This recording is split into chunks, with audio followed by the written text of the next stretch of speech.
एक बार लक्ष्मण जी प्रभु श्री राम जी के पास पहुंचे और उनका चरण बंदन करके कहा कि प्रभु हमें तीर्थ यात्रा करने जाना है। प्रभु श्री राम मुस्कुराने लगे और कहा कि आपकी जैसी इच्छा है आप चले जाइए। तो लक्ष्मण जी को संकोच हुआ कि हमसे कौन सी त्रुटि हो गई कि प्रभु मुस्कुरा रहे हैं। हम तो तीर्थ यात्रा के लिए प्रभु से आदेश लेने आए, लेकिन प्रभु हमारी बात पर हंस रहे हैं, तो कोई हमसे शायद त्रुटि हो गई हो। तो लक्ष्मण जी ने प्रभु श्री राम से पूछा कि प्रभु हमारी गलती क्या है, आप क्यों मुस्कुरा रहे हैं, मुस्कुराने का कारण बता दीजिए। प्रभु श्री राम ने कहा, लक्ष्मण समय आने पर इस मुस्कुराने का कारण आपको स्वयं ज्ञात हो जाएगा। लक्ष्मण जी वशिष्ठ जी के पास गए। वशिष्ठ जी से तीर्थाटन यात्रा का मुहूर्त निकलवाने के लिए तो वशिष्ठ जी ने श्रावण शुक्ल पक्ष की पंचमी तिथि का लक्ष्मण जी को यात्रा मुहूर्त बताया कि आप तीर्थ के लिए श्रावण की शुक्ल पक्ष पंचमी को आप चले जाइए।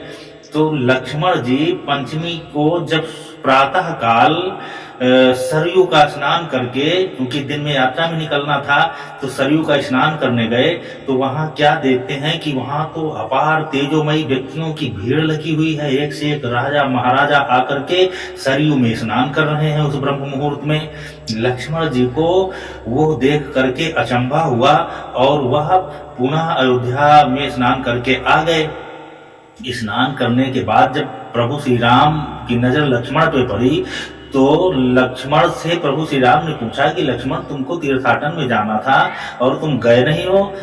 तो लक्ष्मण जी ने प्रभु श्री राम से कहा कि भैया हमें जाना तो था, लेकिन हमने आज एक अचंभा देखा कि हम ब्रह्म मुहूर्त में जब सरयू स्नान करने गए तो वहां बहुत से अनेक दिव्य पुरुषों की भीड़ सरयू में स्नान कर रही थी।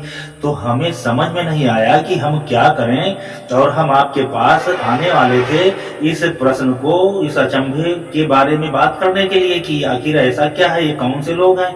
तो राम ने कहा कि लक्ष्मण तुमको उन्हीं से पूछना चाहिए था, तुमने पूछा नहीं उनसे कि ये लोग कौन से हैं। तो लक्ष्मण ने कहा प्रभु ये तो हमने नहीं पूछा है। प्रभु श्री राम ने कहा कि अब जाना तो उनसे पूछ लेना, वो प्रतिदिन आते हैं।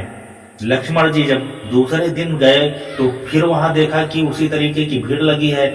लक्ष्मण जी ने स्नान किया और स्नान करने के बाद उन दिव्य पुरुषों से हाथ जोड़ करके पूछा कि हे महाराज आप लोग कौन हैं और कहां से यहाँ विराजमान हुए हैं, कहां से आए हैं, और ये स्नान जो आप कर रहे हैं तो आप लोगों का राज्य कहाँ है, कौन लोग हैं आप।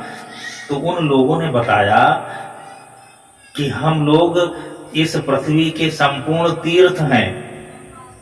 कोई श्रीरंगम बता रहा है, कोई काशी बता रहा, कोई मथुरा बता रहा, कोई जो भी पृथ्वी में तीर्थ हैं उन सारे तीर्थों का जो तीर्थ है वो मानव रूप में आकर के सरयू में स्नान कर रहे हैं। लक्ष्मण जी ने देखा कि कुछ माताएं भी स्नान कर रही हैं। लक्ष्मण जी उनके पास प्रणाम करके पूछा माताएं आप कौन हैं। तो माताओं ने कहा कि हम गंगा हैं, किसी ने कहा हम कावेरी हैं, किसी ने कहा हम यमुना हैं, किसी ने कहा द्राप्ती हैं, सरस्वती हैं।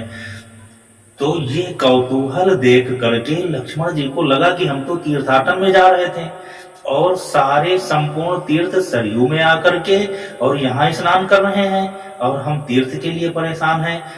इसीलिए भगवान राम ने कहा है अवधपुरी मम पुरी सुहावनी उत्तर दिश सरयू बह पावनी। तो ये जो अयोध्या है, अयोध्या में संपूर्ण तीर्थों का वास है। अब विचार आपको करना है कि आप अयोध्या के दर्शन अभी तक किए हो कि नहीं किए हो, और इस पवित्र अयोध्या को अपमानित करने के लिए विधर्मियों ने किस प्रकार अत्याचार किए ये किसी से छिपा नहीं है। आज अयोध्या पुनः अगर अपने उस गौरव को प्राप्त हो रही है तो उस गौरवमयी क्षणों को देखने के लिए जो हमारे पूर्वज तरसते रहे, हम लोगों का सौभाग्य है कि आज हम लोग अपने नेत्रों से उस गौरवमयी बनती हुई अयोध्या को पुनः देख पा रहे हैं। तो ये सौभाग्य है अयोध्या का दर्शन करना, भगवान राम का दर्शन करना, भगवान हनुमान जी का हनुमानगढ़ी में दर्शन करना। अयोध्या की कण कण में प्रभु ईश्वर का वास है, तीर्थों का वास है। अयोध्या के दर्शन करना ये मनुष्य के जीवन का सबसे बड़ा सौभाग्य है। प्रत्येक व्यक्ति को अयोध्या में जाकर के भगवान श्री राम लला के दर्शन करने चाहिए। अयोध्या की मिट्टी को अपने मस्तक पे लगाना चाहिए।